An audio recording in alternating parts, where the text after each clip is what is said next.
मंदिर की उपासनाएं, हमारे जीवन की साधनाएं कैसी हों, क्योंकि हम जिसमें जी रहे हैं, जिसमें हम जी रहे हैं वैसा ही हमारा जीवन होना चाहिए। और उस जीवन को कैसे व्यवस्थित रूप से हम कर सकें, इसकी ही चर्चा हमारी चल रही है। एक एक गतिविधि, एक एक क्रियाएं आपको हम बताने का प्रयास कर रहे हैं, समझाने का प्रयास कर रहे हैं। आचार्यों ने इस संबंध में क्या कहा वो भी बात मैं आपके सामने इसलिए रख रहा हूं क्योंकि आपके मन में ये नहीं होना चाहिए कि महाराज जी अपने मन से कह रहे हैं या क्या। आचार्य भद्रभाव स्वामी हमारी लघु विद्या नाम का एक ग्रंथ में जो मंत्र आराधनाओं का फल, मंत्र आराधनाओं का जाप का तरीका बता रहे हैं।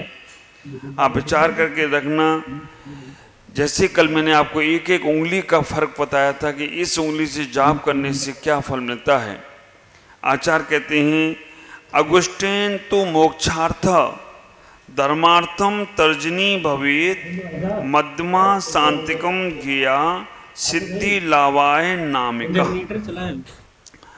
आचार्य कह रहे हैं अंगुष्ठेन तो मोक्षार्थम, जाप विधि में मोक्ष के बाद से अंगुष्ठ से जाप करना चाहिए। मोक्ष के लिए अंगूठे से रखकर जाप करना। आप विचार करके रखना, ये बात आचार्यों ने जो कही है अंगूठे से जाप, आपने आज तक की कभी? अंगूठा तो ऐसे दिखाने के लिए छोड़ देते हो कि लोगों को दिखाना है। हाँ, अंगूठा दिखाया ही नहीं जाता है। अंगूठा के से लोगों को झुकाया भी जाता है। कैसे झुकाया जाता है? ऐसा अंगूठा कर लो ना तो सर बड़े बड़े लोग झुका देंगे तिलक करने के लिए। जब तिलक करना है तो अंगूठे को ऐसे कर दो, और जब जूते खाना है तो ऐसे कर लो खुद का। और आजकल तो टीवियों में पता नहीं क्या क्या दिखाते हैं, बाबा जी का ठोलू, वो भी ऐसे करते हैं कुछ। बाबा जी का ठोलू करके ऐसे ऐसे करते, बाबा जी का ठोलू। और बारी तुम्हारी बुद्धि, वो सीख लेते। तो आप विचार करके रखना, ये अंगूठा बाबा जी का ठोलू के लिए नहीं बना है, ये अंगूठा जाप करने के लिए बना है। और जब अंगूठे पे रख के हम माला फेरते हैं, हमें मालूम है एक दो लोगों ने प्रयास किया था कि हम कैसे करेंगे जाप। अंगूठे पे रख के जाप करने मोक्ष के लिए बताया है। अंगुष्ठेन तु मोक्षार्थम धर्मार्थम तर्जनी भवेत। धर्म के लिए, धर्म के हित के लिए तर्जनी उंगली से, ये तर्जनी उंगली है, इससे धर्म के हित के लिए जाप करना चाहिए। मध्यमा शांतिकम ज्ञेया, मध्यमा उंगली है, शांति के लिए मध्यमा उंगली से जाप करना चाहिए। सिद्ध्यार्थ सिद्धि लावाय अनामिका, और सिद्धि के लिए अनामिका उंगली से जाप करना चाहिए। ये हमारे आचार्य भद्रभाव स्वामी कहते हैं। अब आप अपने मन में बनाने का प्रयास करो कि अभी तो हमारी रूटीन चल रही है, रूटीन चल रही है कि मैं ऐसे ही जाप करना है, ऐसे ही करना है, तो वैसे ही करते हो। पांचों जापों का, पांचों चीजों का, अंगूठी का, तर्जनी, मध्यमा, अनाम का। कनिष्ठा के लिए कहते हैं कनिष्ठा सर्व सिद्धार्थम एतत् स्यात् जाप लक्षणम असंख्याच्च यज्ञप्तम तत् सर्वम निष्फलम भवेत। आचार्य यहाँ कह रहे हैं कि प्रयास कर रहे हैं कनिष्ठा सर्व सिद्धि के वास्ते श्रेष्ठ है। हर सिद्धि के लिए, हर सकाम की सिद्धि के लिए कनिष्ठा पे रख के जाप करना चाहिए। ये जाप के लक्षण जाने बिना, जाप के लक्षण जाने बिना क्या कह रहे हैं, ये तत् स्यात् जाप लक्षणम असंख्याच्च यज्ञप्तम च तथा सर्वम निष्फलम भवेत। जो जप के लक्षण नहीं जानता है वह उसकी सारी जाप निष्फल होती हैं। ऐसा किसी मंत्र का 21 बार जाप लिखा हो तो 21 बार ही करना, कम ज्यादा नहीं करना। आप विचार करके, अपन को लगता है कम करने में दोष लगेंगे, ज्यादा करने में काय का दोष? ठीक बात है। भोजन कम करो ना तो शरीर ढीला पड़ जाता है, भोजन ज्यादा कर लो ना तो शरीर ऊपर चला जाता है। आप विचार करके रखना, भोजन कम करना शुरू कर दो आप, तो शरीर ढीला पड़ जाता है। बीणा के तार को ढीला छोड़ दो तो स्वर निकलना बंद, और बीणा के तार को ज्यादा टाइट कर दो तो स्वर निकलना बंद। हमने कैसे भी कम और ज्यादा किया मंत्र जाप में तो आपका वो फल निष्फल हो जाता है। आचार्य कह रहे इस बात को कि अगर यह असंख्यातम यज्ञ जप्तम तथा सर्वम निष्फलम भवेत, अगर तुमने उस मंत्र जाप को कम और ज्यादा किया तो आपका फल निष्फल हो जाता है। प्रसंग बस एक उदाहरण आपको देना चाहता हूं। आचार्य पुष्पदंत और भूतबली महाराज जिन्होंने सटकर नागम ग्रंथ लिखा, जब वो अपने गुरु के पास गए, कितनी विनय गुरु की उनके अंदर। गुरु ध्यान में थे, साधना में थे, वो आंख बंद कर कर हाथ जोड़कर वहां बैठ गए।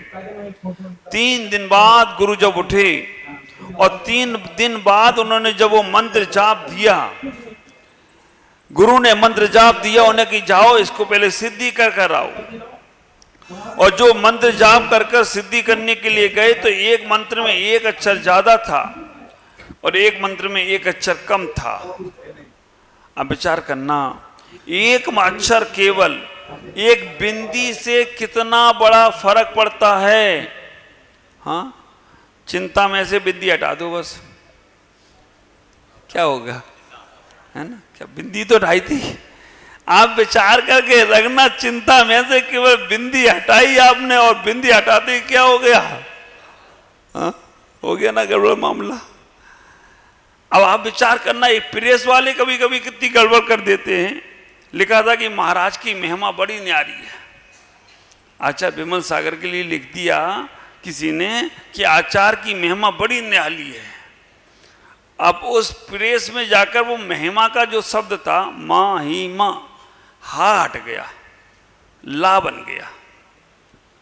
हाँ, हा हट गया, ला बन गया वहां पर। अब वो हा और ला एक ही जैसा दिखता था। क्या हुआ? महाराज की महिला बड़ी प्यारी है।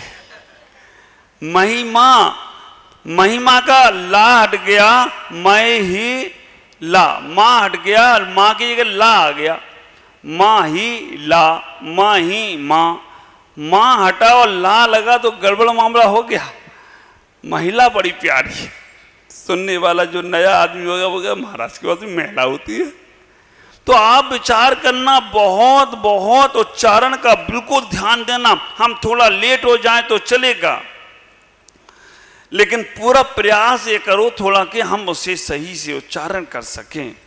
आप ख्याल करना, 1 अक्षर कम और 1 अक्षर ज्यादा, 1 अक्षर कम और 1 अक्षर ज्यादा करने से हुआ क्या? मंत्र साधना कभी अपने आप नहीं करना। हाँ, रोज की रूटीन माला फेर रहे हो, रोज का रूटीन जाप कर रहे हो तो कोई बात नहीं है, चलता है। भगवान का नाम जप लो, भगवान सब में माफ कर देगा। और तुम लोग उस मंत्र से चाहो कि मुझे ये सिद्धि प्राप्त हो, मंत्र से चाहो मुझे इसकी उपलब्धि प्राप्त हो, मंत्र से चाहो कि मुझे मंत्र सिद्ध हो जाए, तो बिना गुरु आज्ञा के नहीं करना, नहीं तो गड़बड़ा जाओगे। आप विचार करके रखना, अगर तुम्हें 1.25 लाख जाप की साधना करना है, और 1.25 लाख जाप की साधना हर इंसान को एक बार अपने जीवन में करना चाहिए। मैं कहना चाहूंगा, तिजोरी में रखा हुआ धन तुम्हारे काम में आने वाला नहीं है, बैंकों में जमा पैसा काम में आने वाला नहीं है, लेकिन मंत्र जाप का धन और साधना आपने कर ली, वो हमेशा हर वक्त काम में आएगा। किसी एक बार व्यक्ति का नाम ले लो ना, एक बार वो सिद्ध हो जाता है। 2 बार ले लो।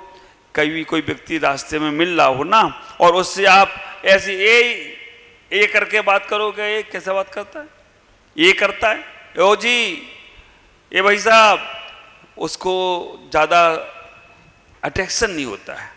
और आप नाम लेके बात करो, आप किसी को बात करके नाम लो के करो, और नाम में भी उसके साथ सम्मान पूर्वक शब्द जोड़ दो। आप विचार करना, अब जैसे हमारे समाज के अध्यक्ष जी ओम जी, आप विचार करके रखना, हम उनको ले इधर आओ, वो कहे ये कौन बुला रहा है, और हम कहें ओम जी इधर आइए, अच्छा लगता है ना? आप विचार करके रखना, मंत्री जी, प्रकाश जी, अब वो जी अपने आप ही निकल जाता है। आप कहोगे महाराज भगवान के आगे जी लगाया जाता है, हम लोगों में जी भी लगाया जाता है। आदर सूचक शब्द है और आदर सूचक शब्द से वो आदमी प्रभावित हो जाता है। कैलाश जी बोल दिया तो वो हो जाता है। तो जब सामान से आदमी को तुम एक बार दो बार नाम बोलते हो तो उनको आपकी तरफ आकर्षण हो जाता है। और वो क्यों संतोष बहन लगता है ना, आप विचार करना, मेरा नाम महाराज ने बोल दिया, आपको लगता है, दूसरों को भी लगता है महाराज इन्हीं का नाम बोलते। तो ऐसा नहीं है कि उन्हीं का, हाँ जिनका रह जाता है स्मरण में, स्मृति में, उनका भूल जाता, बाकी का सबके नाम बोले तो पुराण तो बंद कर दो, उनके नाम ही बोलते रहो। इसलिए इतना विचार करना। उदाहरण दे रहा हूं मैं, अगर सामान से किसी व्यक्ति को अपना बनाना है, उससे आदर से बात करते हो, जी लगाकर बात करते हो, तो व्यक्ति आकर्षित हो जाता है। तो जब तीन लोग को अपना बनाना है तो उनका नाम का स्मरण जाप का सम्मान के साथ करो, तो वो भी तुम्हारे हो जाए तो कोई आश्चर्य की बात नहीं। और अगर सिद्ध करना है, 1.25 लाख जाप, 1.25 लाख जाप और 1.25 लाख माला में क्या अंतर है? जाप और माला में क्या अंतर है? आप विचार करना, जाप और माला में क्या अंतर है, इतना ही सोचना। हम जाप किसे कहते हैं और माला किसे कहते हैं? ये पूरी की पूरी जो है 108 दाने की, इसे बोलते माला, है ना। 108 दाने की उसे क्या बोलते हैं? माला। और एक एक दाने को क्या बोलते हैं? जाप। तो ये ख्याल रखना ये बात का कि हम सब भी संकल्प करें तो 1.25 लाख माला मत बोल देना, नहीं तो 1 करोड़ पे पहुंच जाओगे। 1.25 लाख माला नहीं बोल देना। क्या बोलना है? 1.25 लाख जाप का संकल्प करते हैं। 1.25 लाख जाप का मतलब 1200 माला के अंतर्गत हैं, फिर भी 1250 भूल चूक की पहले से ही संकल्प कर लो। तो आप विचार करके रखना, एक एक दाने को जाप बोलते हैं और पूरे 108 दाने को एक माला बोलते हैं। इससे तो आप 1.25 लाख जाप अगर कोई संकल्प करते हो, अगर नगर में गुरु हैं तो उनसे संकल्प करना। मैं आपसे कहना चाहता हूं कि जब आपके संकल्प आपके होंगे, एक बार धन जाप का संकल्प जरूर अपने कर्म जीवन में करना आखिरी समय तक। वैसे आप रोज 10 माला फेरो, 12 माला फेरो, लेकिन संकल्प पूर्वक एक बार हमें 1.25 लाख जाप का जरूर संकल्प करना चाहिए। कौन सा मंत्र होगा वो गुरु बताएंगे, या तुमने कोई मंत्र सोच रखा है वो गुरु को पहले निवेदन करो कि महाराज मुझे ऐसे मंत्र की साधना करना है, आप आशीर्वाद दो। गुरु योग्यता देखेंगे, पात्रता देखेंगे, समय देखेंगे, नक्षत्र देखेंगे, तब गुरु तुम्हें आदेश देंगे, आशीष देंगे। अन्यथा गुरु कहेंगे ठहरो अभी।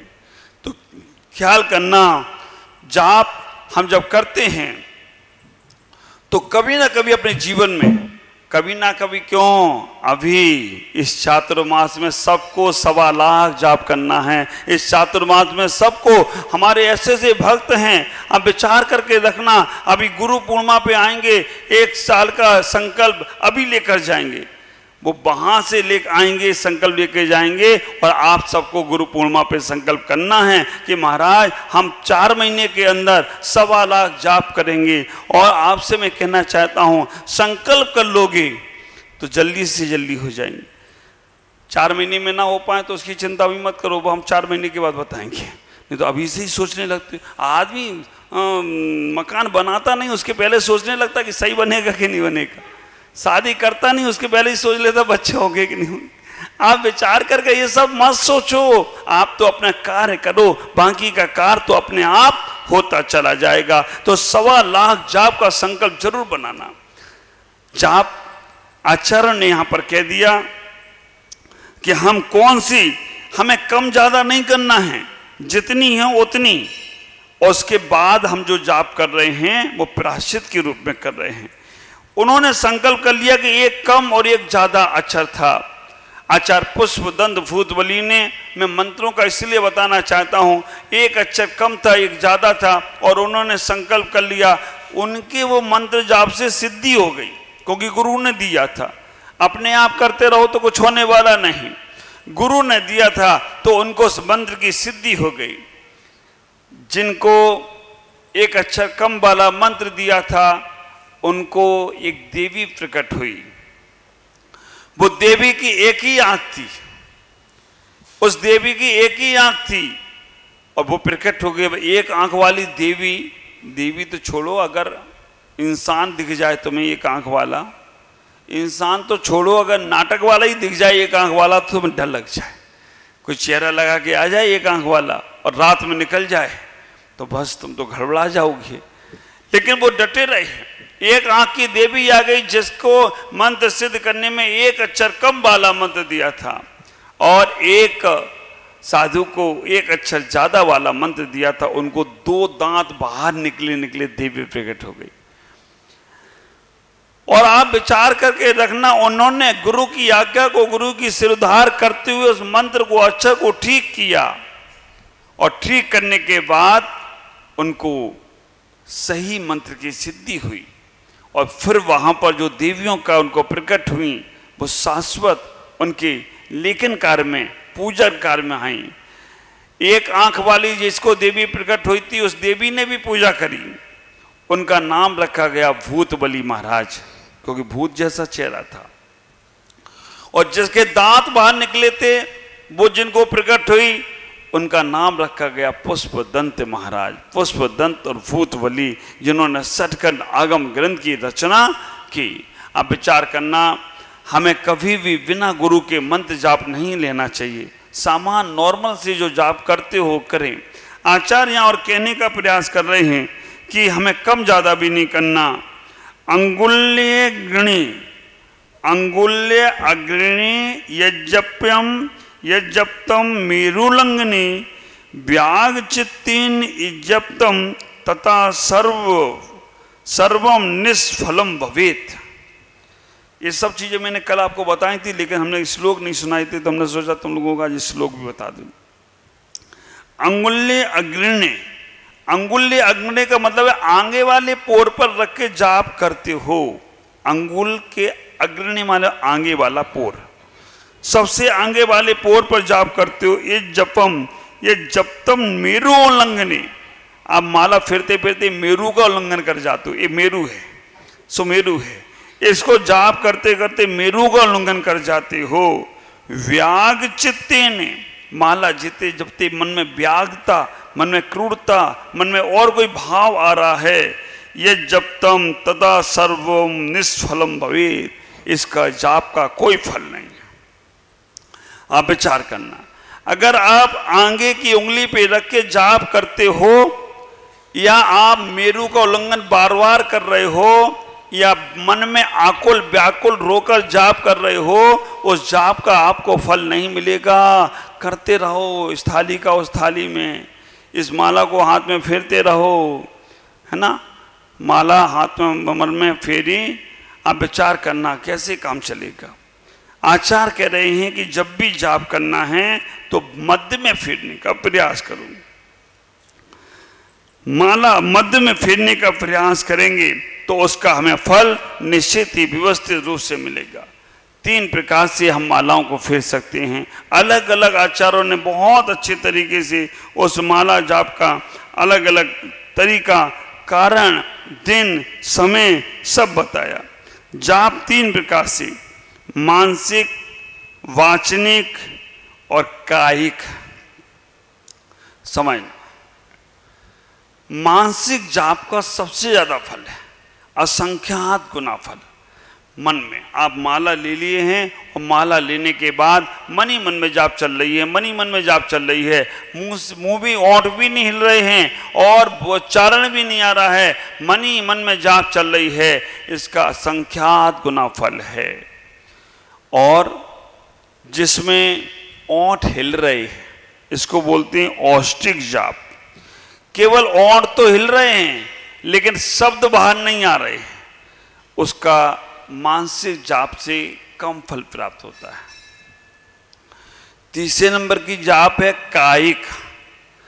कायिक जाप का मतलब है कि जो हम बोल के कर रहे हैं, उच्चारण पूर्वक कर रहे हैं, नमो हरिंताणम, नमो सिद्धाणम, नमो हरियाणम, अब तुम्हारी तो जाप चल रही है, बगल में जो ध्यान कर रहा है उसका क्या हाल है उससे पूछ लो एक बार, है ना।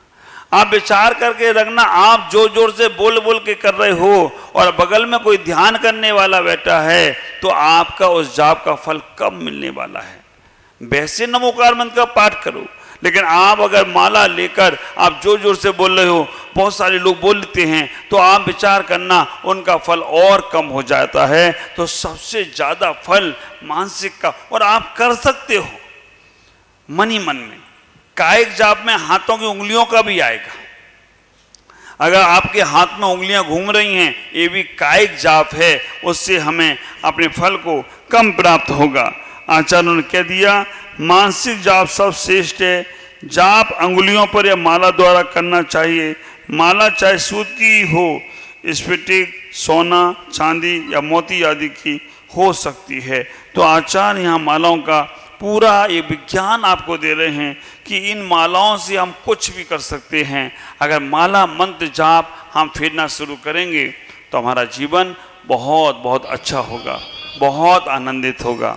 हेलो, आपसे कहना चाहूंगा कि हमारे मंत्र जाप में बहुत शक्ति होती है। हाँ, ख्याल करो, पहले जब राजा महाराजा युद्ध लड़ते थे, ये मैं इसलिए आपको बताना चाहता हूं कि मंत्रों की शक्ति क्या है। रामायण में आपने देखा होगा या महाभारत में आपने देखा होगा, जब राजा महाराजा लड़ रहे हैं और लड़ते लड़ते उन्होंने जैसे तीर और कमान हाथ में लिया, और तीर कमान हाथ में लेते ही उन्होंने ऐसे ऊपर पढ़कर ऐसे कर कर मंत्र पढ़ा, बुलबुलाए कुल। मंत्र तो आपको बताते नहीं होंगे, लेकिन वो जैसे ही वो बुलबुलाए, मन में कुछ व्याप किया और कहा एक गरुण बाण। अगर सामने से नागवाण किसी ने फेंका है तो यहां से उन्होंने गरुण बाण चला दिया। गरुण पक्षी को देख के तो नाग भाग ही जाएगा। आप विचार करके रखना, ये सारे के सारे हम उदाहरण महाभारत के, रामायण के जितने भी युद्ध हुए, उन्होंने जो बाण चलाए, बाणों में कहां से शक्ति आई? मंत्रों से शक्ति आई।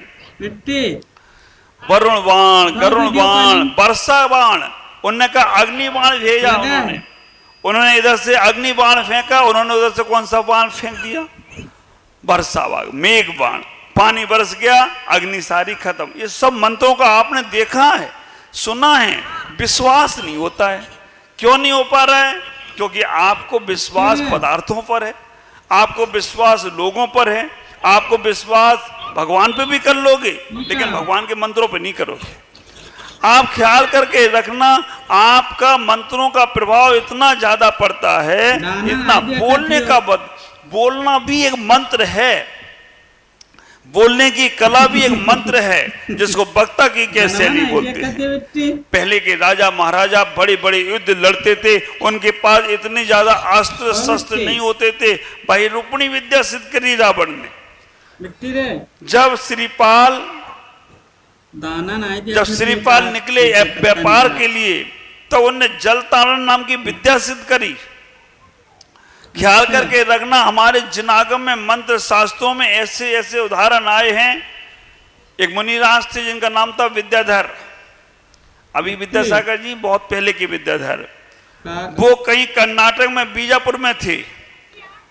वहां पर जब मुगल साम्राज्य का राज चल रहा है, मुगलों ने दिल्ली में आक्रमण कर दिया और दिल्ली में कहा जैनियों से तुम मेरा धर्म स्वीकार करो, अगर नहीं कर सकते हो तो तुम अपना धर्म लेकर कहीं और चले जाओ।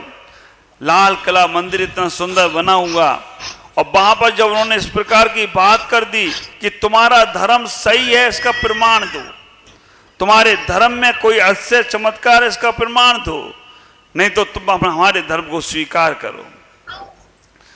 विचार करना, दिल्ली के श्रावक भागे दौड़े इधर उधर गए कि कहीं कोई मुनिराज मिल जाए, क्योंकि मुनिराज से ही हमारे धर्म की प्रतिष्ठा बची हुई है। मुनिराज की साधनाओं से ही हम धर्म को संभाल सकते हैं। उनको ही मंत्रों का ज्ञान होता है, मंत्रों के ज्ञाता होते हैं। मुनिराज नहीं मिले क्योंकि पहले मुनिराजों का आवागमन नहीं था शहरों में, जंगलों में, और जंगलों में भी कहाँ रहते थे मालूम नहीं पड़ता था। आजकल तो जंगल में भी जाएं तो पहले बता के जाते सबको लोग जंगल में जा रहे हैं, है ना। और उसका भी वीडियो बन के आ जाता है। आप विचार करके रखना, जंगलों में पहले मुनिराज कहाँ चले गए पता ही नहीं चलता था। आहार में या आना होता था 5 दिन 7 दिन 3 दिन, तो कहाँ से निकल के आते थे कुछ उनका। तो विचार करना, वो मुनिराज दिल्ली से खोजते खोजते खोजते कर्नाटक के बीजापुर के पास पहुंचे। वहां मुनिराज से कहा कि महाराज दिल्ली में जैन धर्म पे बड़ा संकट आया है।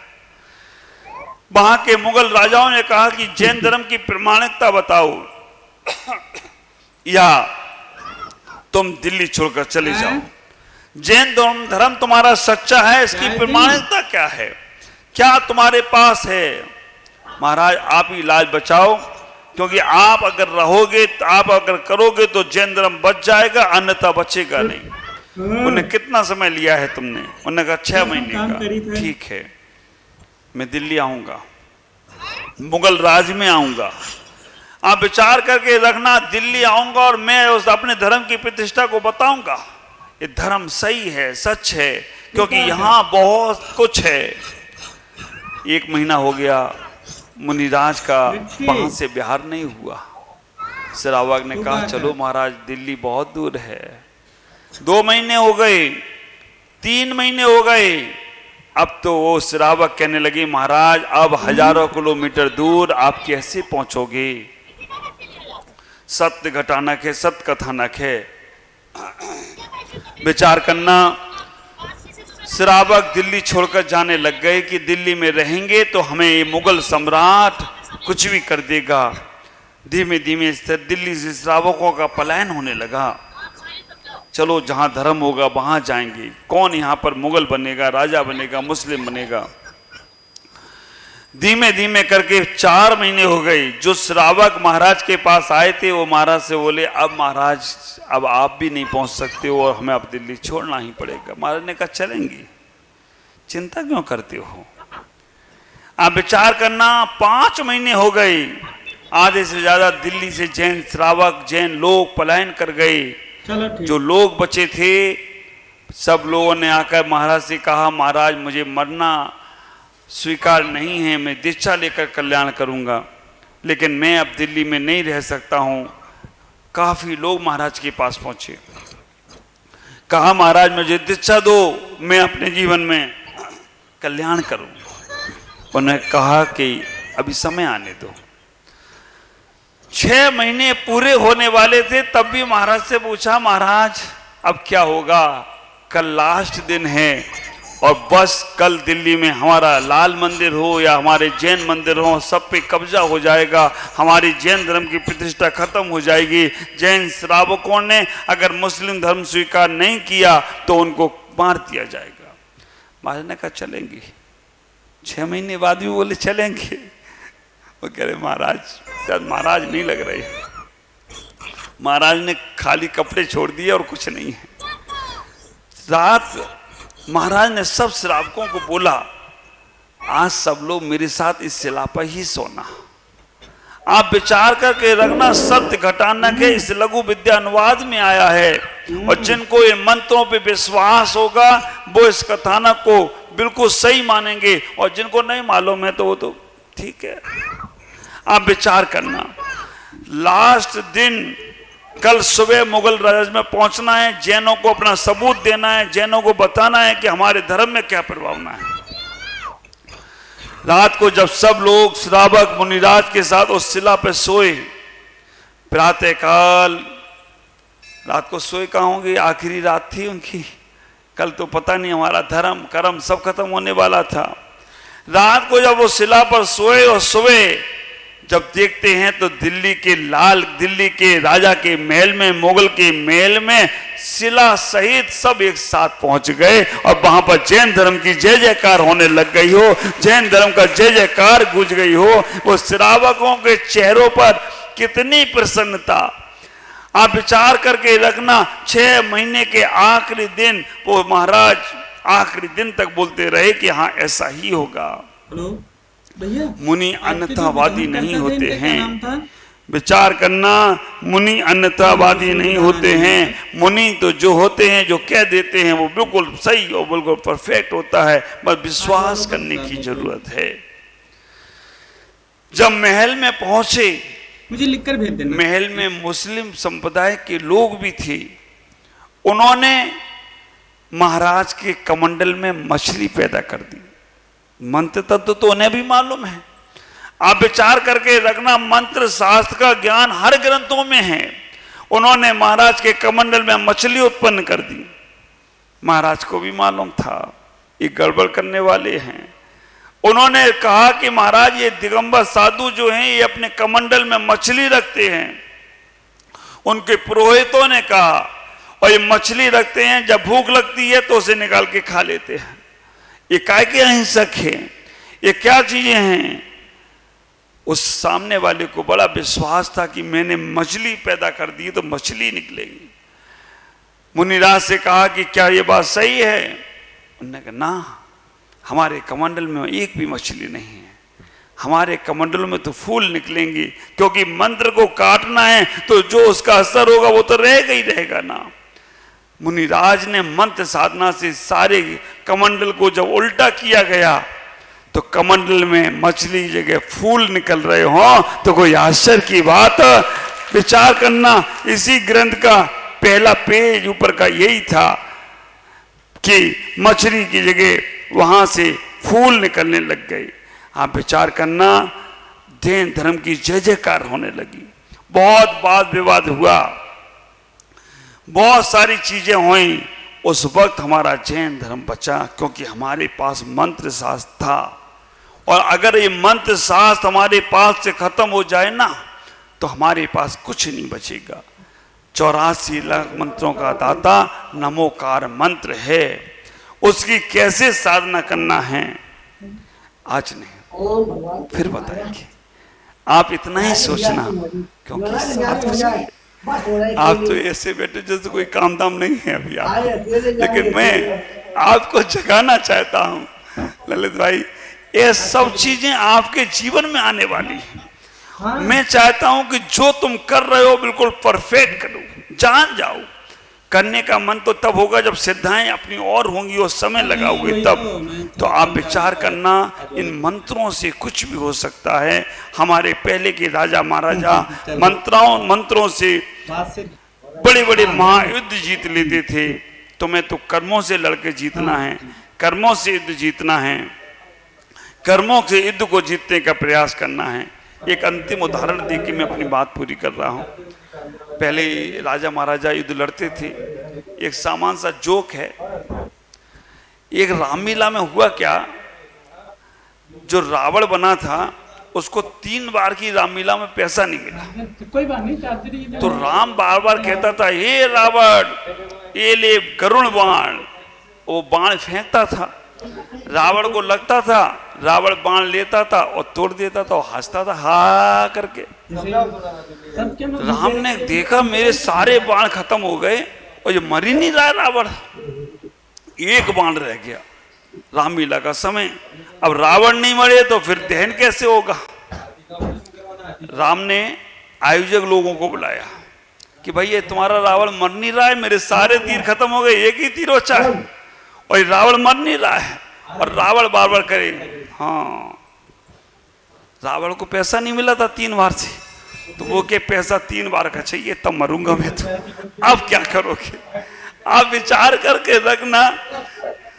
आयोजकों ने कहा चिंता मत करो, इस बाण से रावण मरेगा।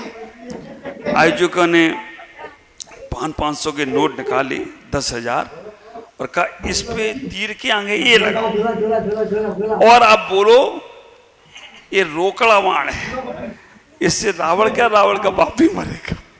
और आप विचार करके रखना, वो पैसे लगा के जैसे तीर छोड़ा और कहा ये रावण ये रोकड़ा बाण, और जो जैसे बाण गया रावण के पेट में लगा। रावण गिना धीमे धीमे 1 2 3, उसने कहा 10,000 पूरे, मर गया। आप विचार करना, कभी कभी मंत्र बाण काम में नहीं आते, रोकड़ा बाण भी काम में आते, लेकिन रोकड़ा बाण तुम्हारे बाहर के बाहर ही रह जाएंगे अगर तुम्हारे पास मंत्र। मैं चाहता हूं ऐसे मंत्रों का साधन तुम्हारे पास आ जाए, ऐसे मंत्रों का कि तुम रास्ते से जाओ और रास्ते से जाने के बाद बड़ी बड़ी शक्तियां तुम्हारी को छुए भी नहीं और आसपास से निकल जाए।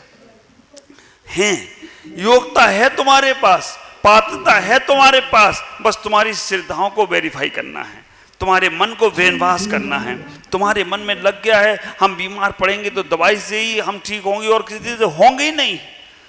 अब ख्याल करना, सामान सा किसी को ऊपरी बाधा हो जाए और किसी पीर फकीर पे चले जाते हो और पीर फकीर वाला 2 बार अपने मयूर पंख से ऐसे ऐसे कर देता ना, तुम ठीक हो जाते हो। कैसे हुआ? और एक कला तुम्हारे पास आएगी। आज ही इस कला को सीखने का प्रयास करना। आगे हम मंत्र शास्त्र की जो चर्चा आपसे कर रहे हैं उस चर्चा को आप जीवन में उतार कर आने के आगे लाने का प्रयास करेंगे। इन्हीं पुनीत भावनाओं के साथ मैं अपनी वाणी को विराम देता हूँ। ओम नमः जय गुरुदेव। कार मंत्र पढ़ने को एक कायुसर बोलते हैं। हमारी उंगली भी अगर ऐसे चल रही है तो कायुसर का दोष है। ऐसे करके उंगली चल रही है तो कायसर का दोष है। तो हमें बिल्कुल आंख बंद करके एक एक उंगली के पोर पर ध्यान देते हुए कायसर करना चाहिए। आप विचार करना, हम जब जाप करते हैं हम ऐसे भी पढ़ते हैं ना, ऐसे भी फिरते हैं तो यहाँ पे हम ले लेते हैं, नहीं यहाँ बीच में रखो, यहाँ से करना चाहिए। अगर आप दोनों माला यहाँ पे पकड़ लेते हैं ऐसे करते रहते हैं, ये दोष है माला फेरने का। हमें विचार करना, माला आपने फेरी, माला फेरते फेरते फेरते फेरते फेरते आपको दूसरी भी माला फेरना है और दूसरी माला फेरना है। ये माला फेरते फेरते यहाँ तक आ गए। अब दूसरी माला फेरना तो यहीं से चेंज हो, यहीं से बदलकर अपनी माला को दोबारा फेरना चाहिए। हमें मेरू शिखर हर बार नहीं चढ़ना, वो भी दोष है। कितनी भी माला फेरो, कितने भी मंत्र की माला फेरो, लेकिन यहाँ आने के बाद पुनः यहीं से दोबारा शुरू करना। आखिरी माला फेरो, आखिरी माला फेरो तो माला ऊपर की ओर फिर शिखर चढ़ जाओ। और जो शुरुआत तो हमें जब माला करना है तो सम्यक दर्शन, सम्यक ज्ञान, सम्यक चारित्र बोले।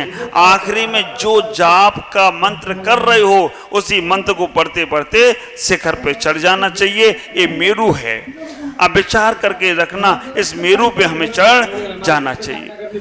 माला का बड़ा प्रभाव है, कौन सी माला से फेरते हैं उसका बड़ा प्रभाव है।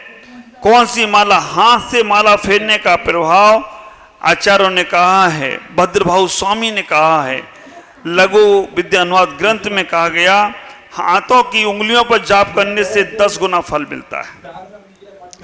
हम वैसे ही नाम जाप कर रहे हैं, बहुत अच्छा है, बहुत उसका फल मिलेगा ही मिलेगा, लेकिन अगर हाथों से हम जाप कर रहे हैं, हाथों से माला फेरने का फल केवल 10 गुना मिलता है। और बहुत सी बार हाथों से नहीं फेरते हैं, लाइन बनाते हैं, रेखा बनाते हैं। ख्याल करना, हाथों से लाइन बनाते बनाते अगर माला, क्योंकि जंगलों में रहते थे मुनिराज, कुछ भी नहीं होता था तो वो वहां के पत्थर से ही लाइन बनाते रहते थे। एक बार मंत्र हो गया, एक लाइन बना दिया, 2 मंत्र हो गया, 2 बार लाइन बना दी, तो जो लाइन बनाकर माला फेरी जाती है उसका फल 8 गुना मिलता है, हाथों से कम। हाथों का फल तो 10 गुना है, लेकिन लाइन फेरने से उसका फल 8 गुना मिलता है। मूंगा की माला जाप करने से 1000 गुना फल मिलता है। मूंगे की माला लाल कलर की माला होती है, अगर को कहीं मिल जाए 1000 गुना फल प्राप्त होता है। लौंग की माला आप विचार करके रखना, मैंने सामग्री चढ़ाते समय बताया था आपको, लौंग चढ़ाकर भगवान के दर्शन करते हो तो लक्ष्मी की प्राप्ति होती है। लौंग की माला फेरने से 5000 गुना फल मिलता है। 5 गुना फल। अगर आप मूंगे की माला फेर रहे हो उससे ज्यादा लौंग की माला और बन जाती है। फूल वाली लौंग ले लो, पानी में डाल दो, पानी में डालने के बाद उसका फूल और लास्ट का जो कोना है उसके बीच में सुई से उसमें छेद करते जाओ और गांठी लगाते जाओ, लौंग की बहुत सुंदर माला बन जाती है। लौंग की माला फेरने से 5000 गुना फल मिलता है। उससे भी ज्यादा फल स्फटिक मणि की माला। आप विचार करके रखना, रत्नों में से सबसे श्रेष्ठ रत्न हमें अभी मिलते नहीं हैं, लेकिन स्फटिक मणि मिल जाता है। स्फटिक मणि में भी आप लोग कभी धोखा नहीं खा जाना। कांच को भी स्फटिक मणि बोलकर लोग दे देते हैं। स्फटिक मणि की सबसे बड़ी पहचान है, आप अंधेरे कमरे में अगर स्फटिक मणि की माला को आपस में टकराएंगे तो उसमें चिंगारी निकलेगी, कांच में नहीं निकलेगी। कांच की माला होती है उसको कभी नहीं फेरना। कांच की माला, प्लास्टिक की माला कभी नहीं फेरना चाहिए। कांच की और प्लास्टिक की माला से दरिद्रता आती है, बुद्धि का ह्रास होता है। तो हमें स्फटिक माला मिल जाए। स्फटिक मणि की माला फेरने से 10,000 गुना फल मिलता है। जो आप सामान से जाप कर रहे हो, ऐसे माला फेर रहे हो, उससे 10,000 गुना ज्यादा फल स्फटिक की माला फेरने से मिलता है। मोती की माला फेरने से लाख गुना फल मिलता है। आप विचार करके रखना, मोती का प्रभाव उससे भी ज्यादा बताया है। मोती को कुछ लोग हिंसक भी मानते हैं, वो नहीं फेरते हैं, नहीं फेरे, अच्छी बात है। लेकिन बसरा का मोती, बसरा के मोती में मूर्ति भी बनती है। छोटा सा मोती मिल जाए, मोती के अंदर भी मूर्ति बन जाया करती है। तो आप विचार करना, मोती की माला फेरने से मोती भी सही होना चाहिए। अभी हो ये रहा है कि मोती के नाम पर प्लास्टिक और कांच को बना बना कर तुम्हें दे रहे हैं सस्ते मद्दे के चक्कर में।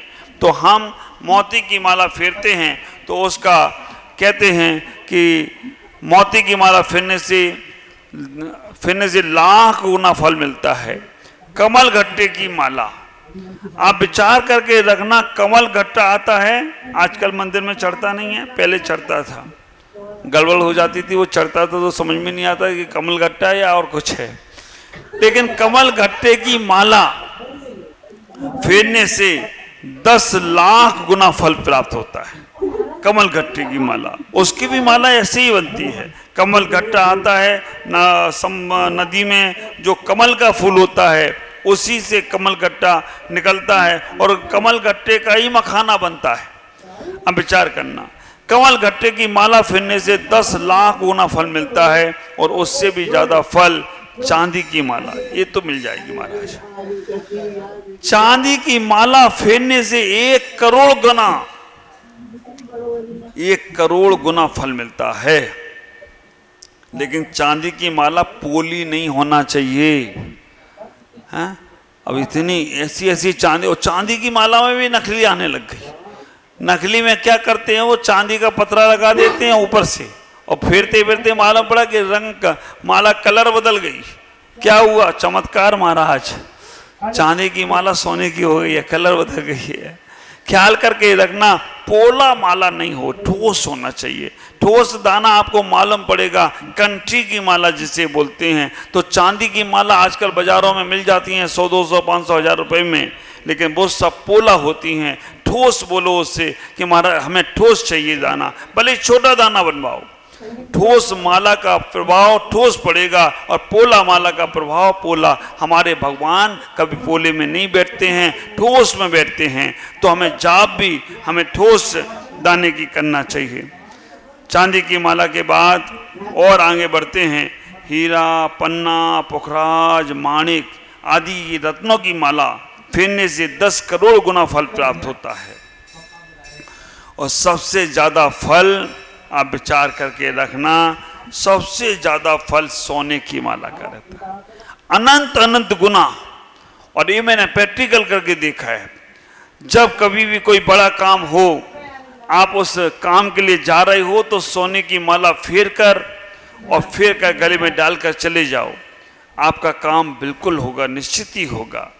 लेकिन वो भी शर्त है कि वो माला भी पोला नहीं होना चाहिए, लाख की भरी नहीं होना चाहिए।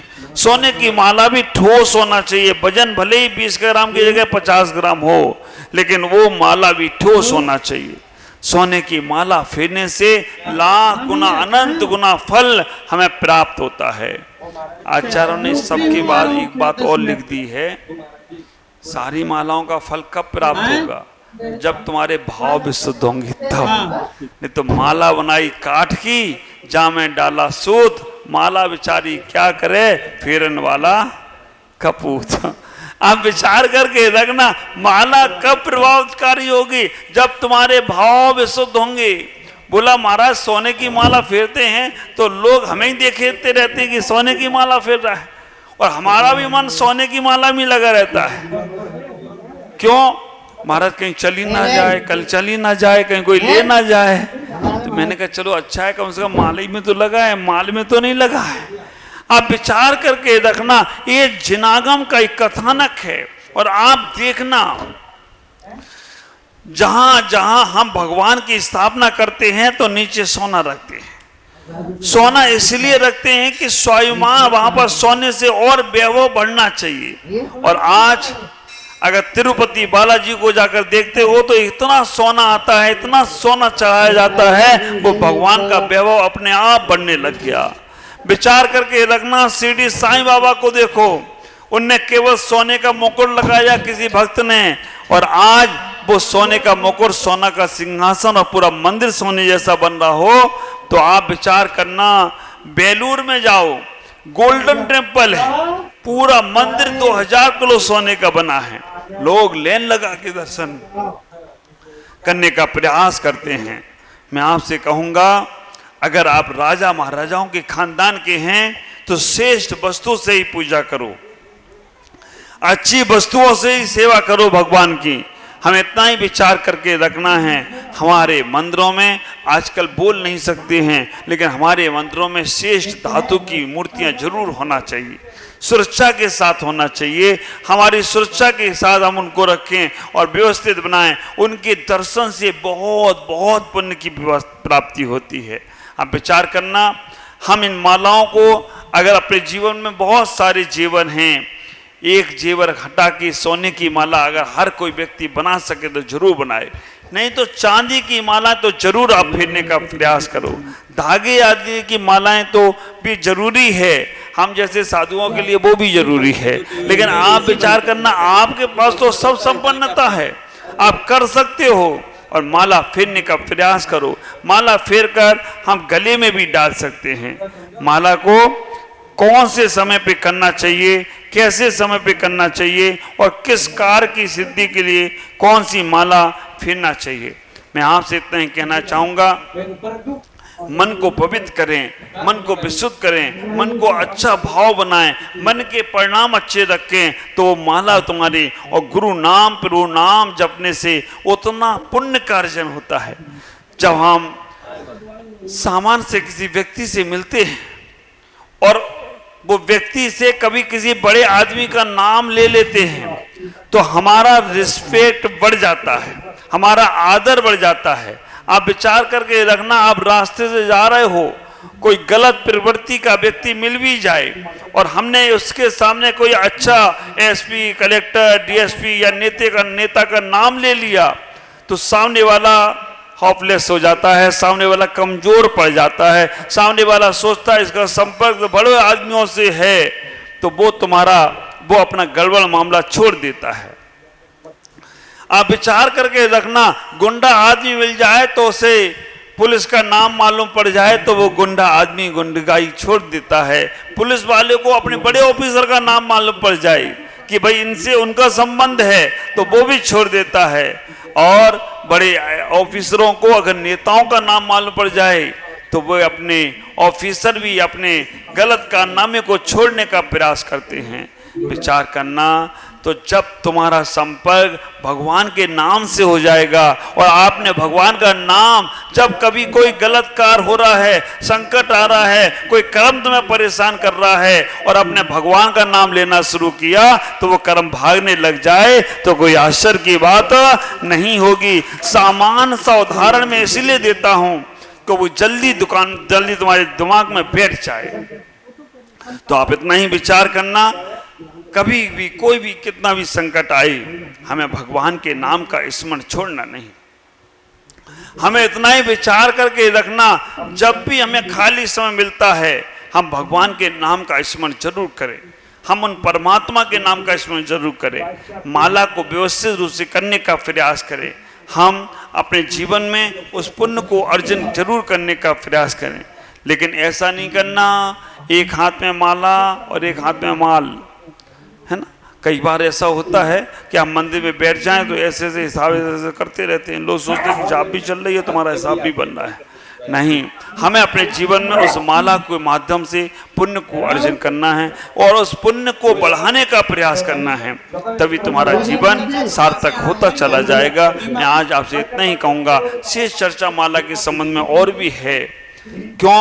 रात्रि के समय जाप करने से, सुबह जाप करने से 100 गुना फल मिलता है, शाम को जाप करने से 1000 गुना फल मिलता है, लेकिन अर्धरात्रि को जाप करने से लाख लाख गुना फल प्राप्त होता है। सुबह प्रातः काल जाप करने से 100 गुना फल मिलेगा।